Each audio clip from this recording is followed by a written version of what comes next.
for staying tuned. It's still the conversation here on Lagos Television. Of course, we'll be moving on the show now, and we'll be taking, of course, the Lagos segment on the show this morning. And what are we looking at this morning? We are pointing our antenna to Mr. Babajide Sanwo-Olu, the governor of Lagos State, and of course, whom many have adjudged as a worker-friendly governor. But of course, from the perspective of labor and workers generally, is that true? And what are some of the policies or some of the things, of course, that Mr. Sanwo-Olu has done, in this administration that, warranted that, the friendly governor to be acceded onto him? Joining the conversation this morning is the #1 labor leader in Lagos State. And of course, she'll be telling us why Mr. Sanwo-Olu is a worker-friendly governor and other ways by which he can, ensure that workers stay happy while his tenure, of course, continues until next year. We are glad to have in the studio this morning Agnes Funmi Sessi, the chairman of Lagos State NLC. Thank you for being on the program this morning. Thank you, and I want to, greet all viewers at home. Thank you very much. Now, let's start this way. I wouldn't know if judging Mr. Governor, a worker-friendly governor, is one that the NLC will attest to here in Lagos. If you truly attest to the facts that Mr. Babajide Sanwo-Olu is a worker-friendly governor, what are some of those policies or some of those things that he has done, at least in the last 7 years, that may, of course, make him seem or look like truly he is a worker-friendly governor?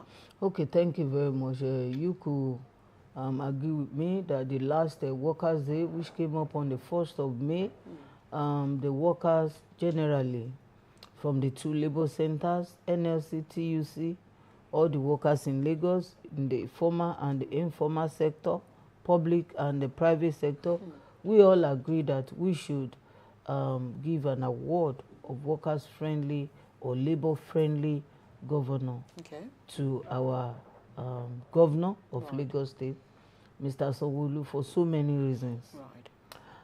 Since the beginning of his administration up to this moment, we have noted that this governor has the workers' welfare in his heart.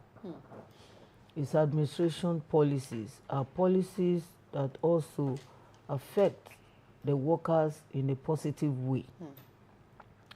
We've also noted that he has invested heavily in infrastructural facilities and amenities that also added value to and also aid the work of the workers. Some of those facilities are, major facility like in transportation. And in transportation, workers will need mobility to move from one place to the other, most especially to our places of work or trade, to do our businesses. So investment in alternate to road transportation, like in the rail that we've all witnessed, the red line, the blue line, at least it has helped to move millions of workers since the inception of, and this the policy on transportation. Also, we have noted the BRT, that's a dedicated line and lane for mobility as well, which has also helped to ensure that the workers, they get to their places of work right on time. And it's not only that, we saw that during some of the maybe natural disasters or whatever, like COVID, we see how the government have to bring down the cost of transportation on the government transport sector, that's the BRT, so that workers can have an affordable system of transportation. Aside from that one too, we have also seen an heavy investment in the area of health sector, and also the workers in all this sector. Government have added value to their lives. We don't have, though we still have some little pockets of issues which could be resolved on dialogue table, and government is always very ready anytime we bring up issues which are not basically from within Lagos State.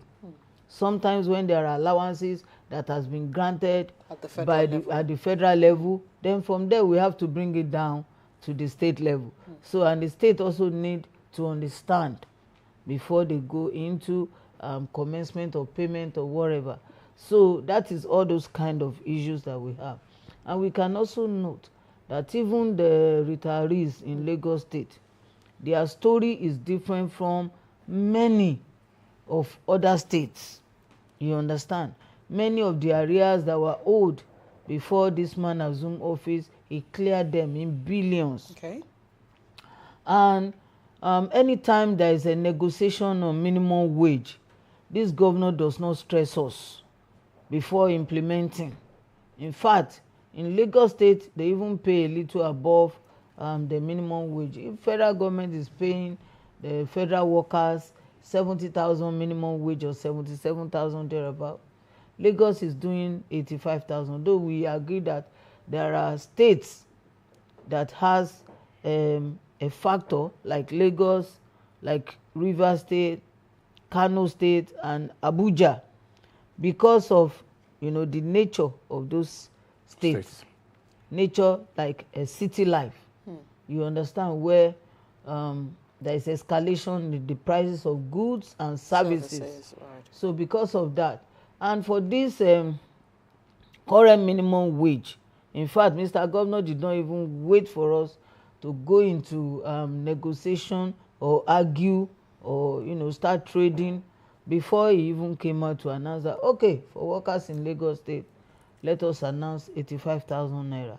And even before this one, I think a year or thereabout before the new minimum wage, Mr. Governor came out and first week of January and announced a 20% increase in the basic salaries of the workers, because he knows that the Lagos State workers, they also deserve a better services and better employment wage. Better employment wage. Right. And so many other things that we could talk about. Is it training for workers, training for the leadership of the workers, and so many doors that he has opened virtually in the education sector. We can see how the educational sector in Lagos State has been stable.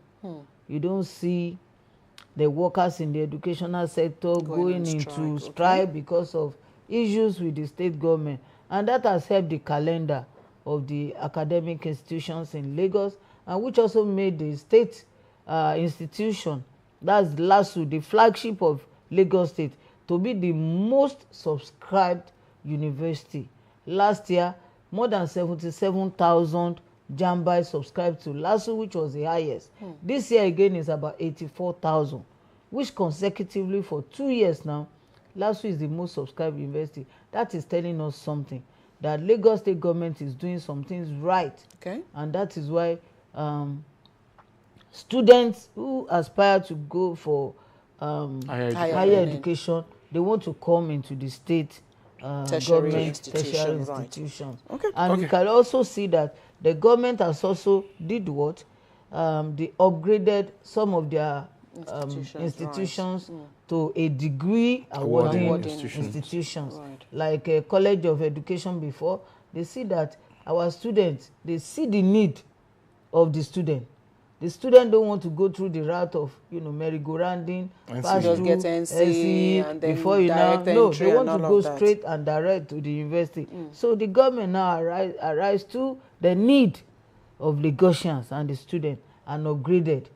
And it comes with a lot of cost and responsibilities. Right. Yes. Okay. So also the Polytechnic. Right. They've also upgraded that one to the School of University of Technology, University of Education, University of Technology.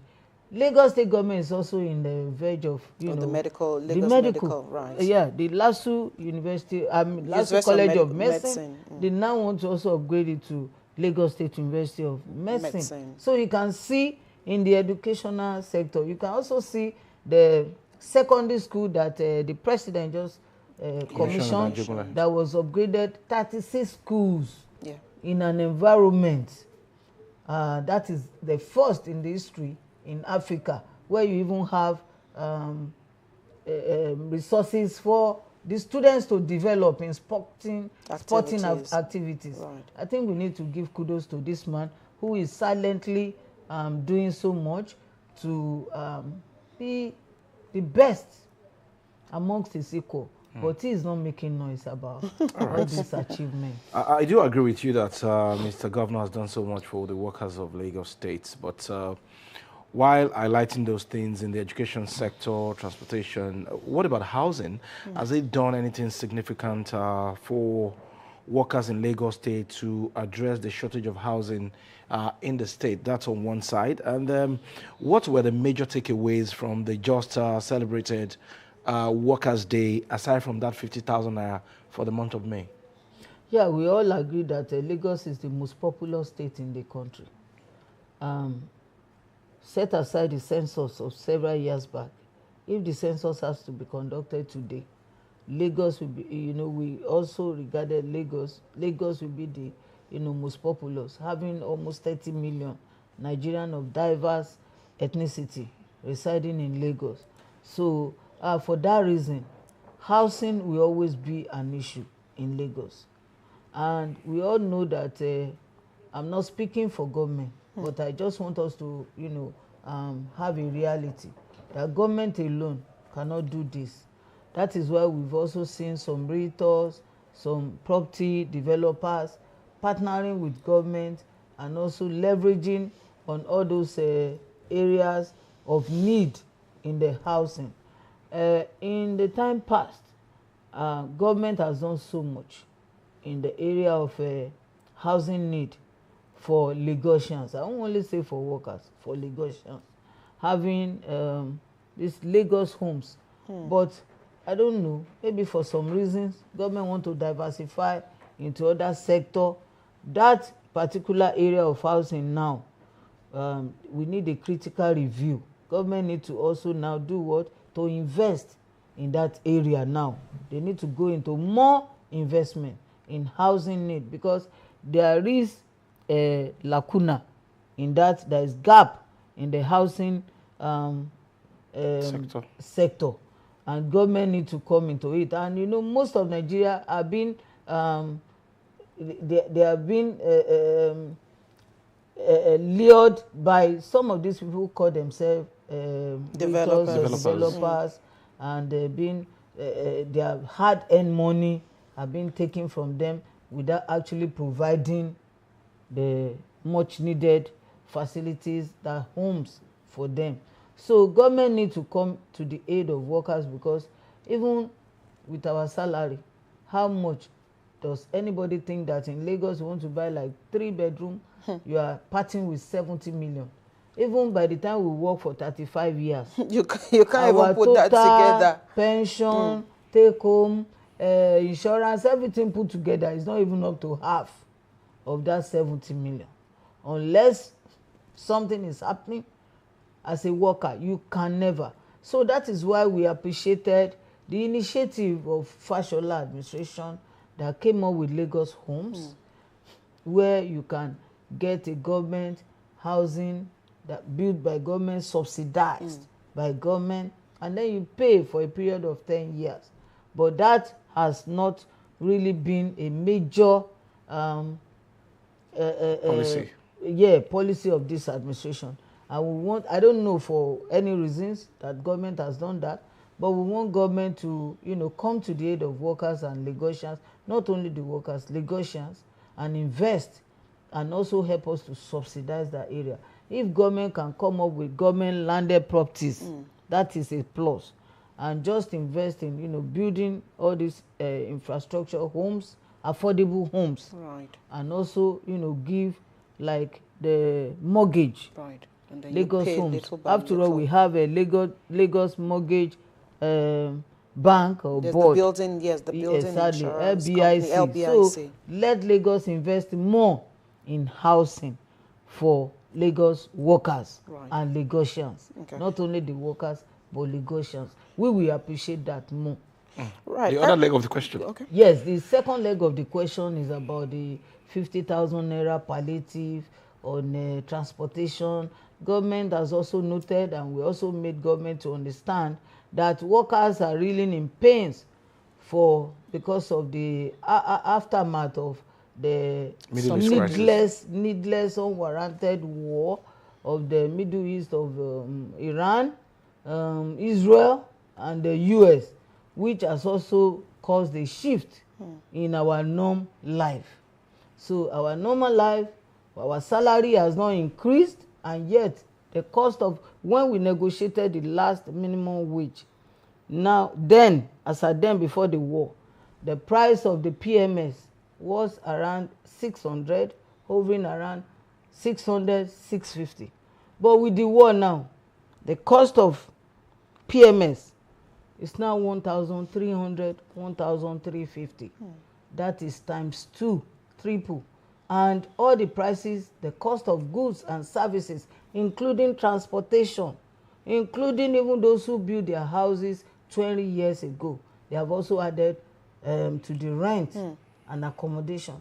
So that is why we also cry to the government that workers are reeling in pains, and the center can no longer hold again. Most especially you that normally buy like 20,000 naira fuel in your car, and it will take you from Monday to like Wednesday. Now, if you purchase like 60,000 naira fuel for the same period, you might just be joking. It might not take you through the week, and the salary remains static. So how do we now, where do we now come from to now add up to what is on ground? And that, it was on that basis the government now look at, okay, for the month of May, in the first instance, let us give 50,000 naira as palliative for transportation to our workers, and let us watch and see whether there will be an improvement in what is currently on ground. So if there is no improvement, Lagos State should be ready for us now to dialogue and to extend that largesse again to the workers, because there is no how the workers will be able to meet up with their daily needs with this needless war and the escalation in the prices of goods and services. Most especially in Lagos, that is a city, and the city life is not easy at all. It's very difficult, I must tell you. Tell us. I like how you've actually put it now, based on the fact that government is watching and see where this will lead to. So I'm sure our viewers would like to know, Lagos has enjoyed, peaceful work relationship between labor and government. And I'm sure that, this relationship is not just because it is Mr. Governor. There are other government officials who you also relate with as labor. So take us through, when you talk, when you negotiate, when you speak with government, who are some of the people who have also helped Mr. Governor get that, award which you give to him as the most friendly governor? Some people who've also worked with labor at ensuring that genuine conversations are had and genuine conversations are resolved on the dialogue table. Okay, sometimes when we meet a logjam in some of our dialogues and conversations, I want to give kudos to the Deputy Governor of Lagos State, Dr. Obafemi Hamzat. He has proven himself to be a worthy deputy to Mr. Governor, and in some of our engagements, or most of our engagements, we also have to beckon and call on him also to have our support. You understand? And he always practically does that all the time, not most of the time, all the time. And sometimes he always provide solutions around some of knotty issues. So the deputy to the governor, you see most of the kitchen cabinet of Mr. Governor. Do I need to mention the SSG? She has also proven herself to be a mother, ever smiling and ever supportive of the workers' needs. The head of service is indeed a father, and head of service is also very, very positive to issues of the workers' welfare and needs. That is why from his office you could see so many things that have, been coming up for workers. The government gifted the workers, some of the hardworking workers, and highly ranking workers, about 100 cars recently. Right. And that's not the first, that's not the second. So it's from the office of the head of service. Head of service has also done what they have rewarded some of the workers too, either not by gifting the cars, promotions going on as at when due, different welfareism, have to be issued and coming up from the office of the head of service, because the public service office is, domain right. in his office. The permanent secretary, the captain of the PS, Suki Oyagbola, Right. she knows her onions and she knows their job and their duty. The Honorable Commissioner of Establishment and Training, Honorable Ayon Tayo. Yeah.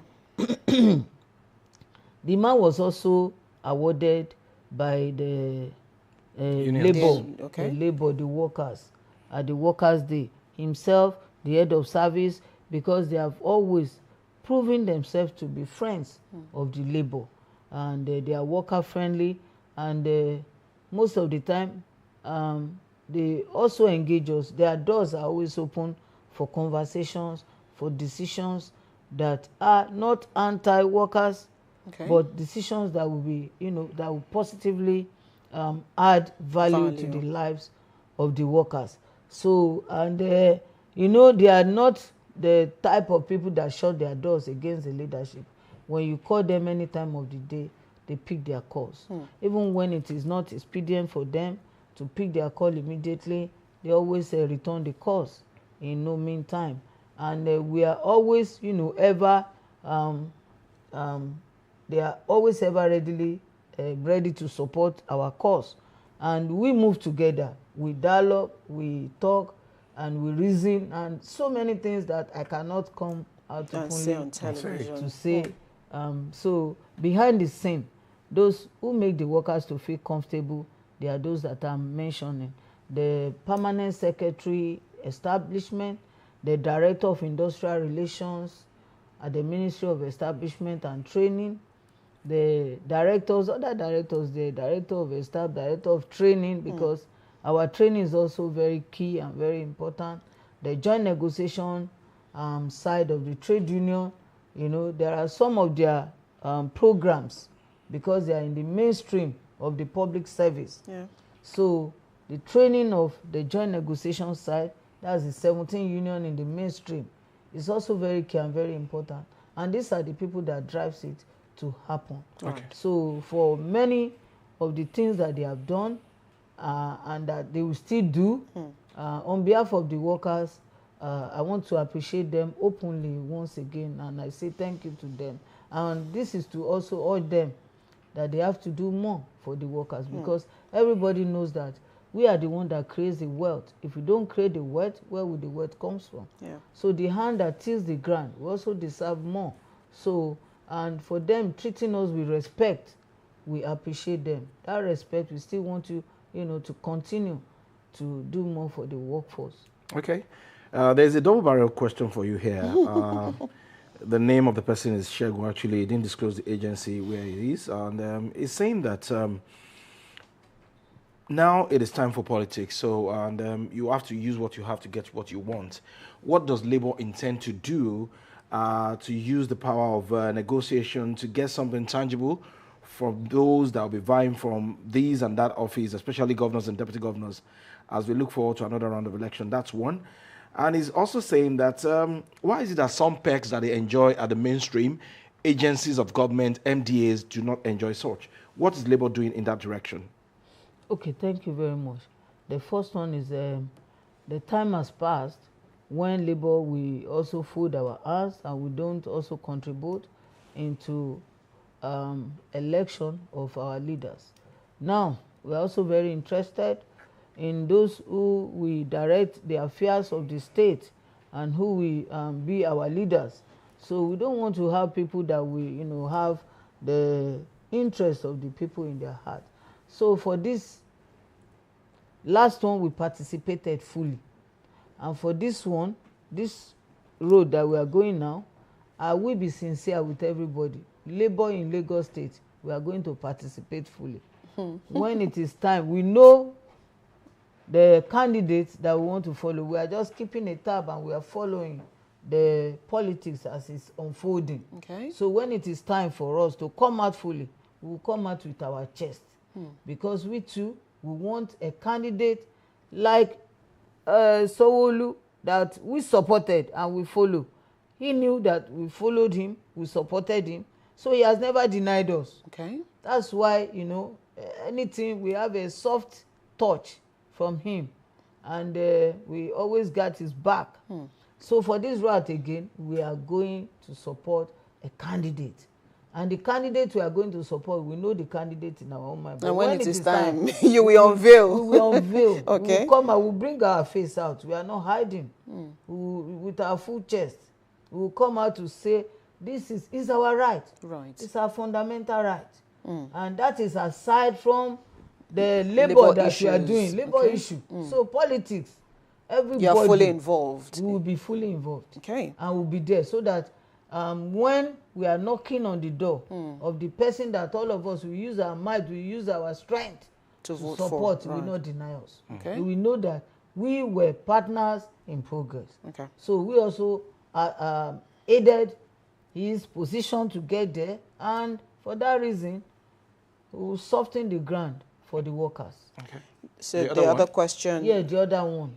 Most of the MDAs, if we have information about their whatever their needs are, I'm telling you, from the angle of NLC, we will work on those complaints that might arise from the workers.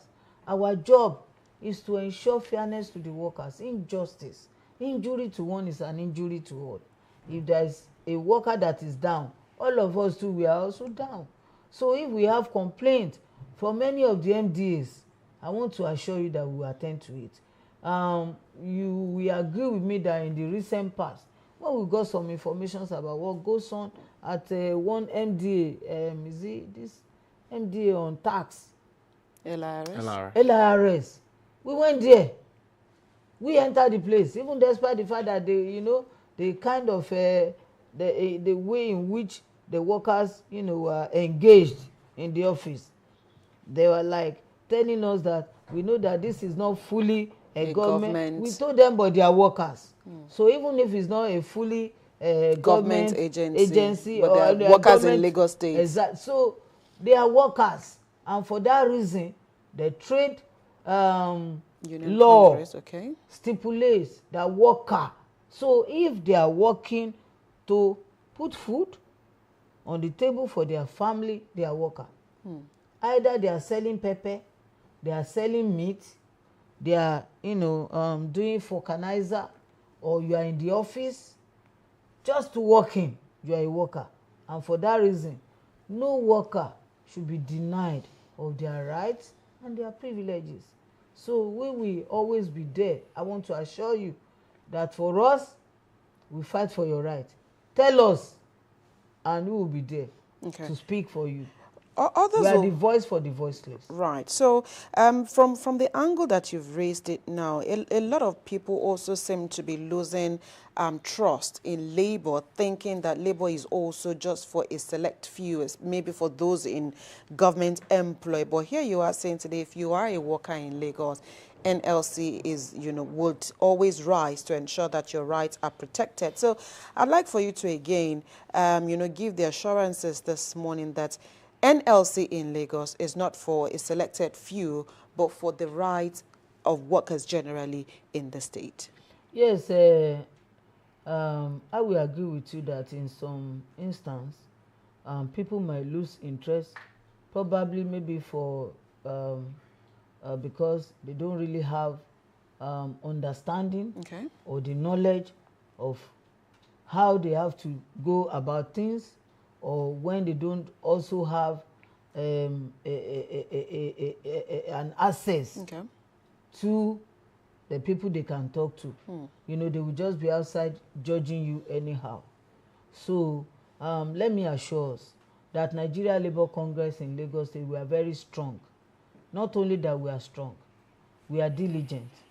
And for us, we have seen, we have, you know, gone through so many routes in labor laws, labor activities, issues, bordering on labor, and we are well grounded.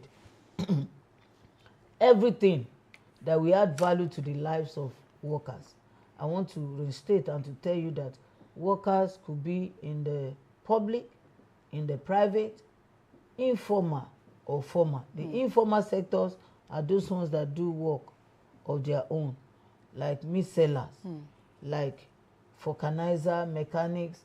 And let me also tell you that most of all this informal sector, they are now with the labor unions. Okay. NLC now, we have the Butchers Union of Nigeria. Okay. Yeah, we have the beauticians, that's the Hairdressers. Yeah. Now, amongst us, we have the mechanics, automaton. We have the app-based drivers, that's the Auton. We have so many other unions. We have the dispatch riders. Okay. We have the motorcycle operators of Nigeria. We have the private cab operators.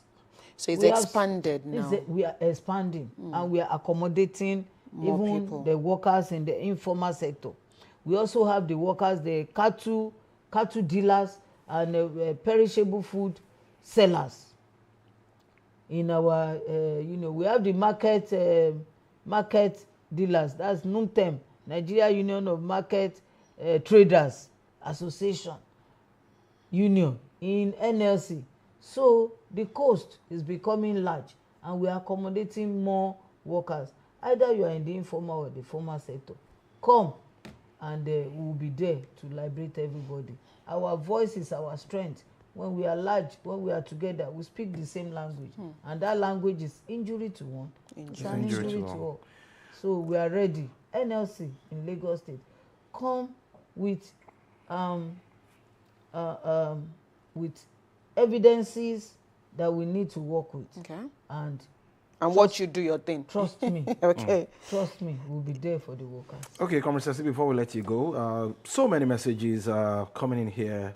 They're asking me to say thank you to the NLC leadership for at least assisting some MDAs and agencies of government in Lagos State. But some of them are asking a pertinent question as well as to how the NLC leadership intends to help those agencies of government and parastatals as to how they can be integrated into the Oracle platform. I know that when we raised our voice here, you were there for us. So how far has NLC gone about this, or you have given up? We will never give up. It's always work in progress. Last week, about the issue of the LTV workers, you know, we took it up as NLC and the Ratau, NUJ, and which other union? I think we were like 3. So we took it up and to the level of engagement with government stakeholders. And last week, particularly before the Workers' Day, I think 2 days before the Workers' Day, I had the opportunity of meeting one-on-one with the Commissioner for Information. And I also still engage him by telling him that the Commissioner, I hope we should quickly conclude all these issues. Let us conclude the issues of LTV so that the workers will not continue to, you know, agitate. The agitation is still there. And when it is rife again, I don't want it to look as if this is the time of election. Don't come and, you know, start saying that workers are using maybe this it's against an you. opponent or opposition that is using the workers. What we have is what we use to get what we need.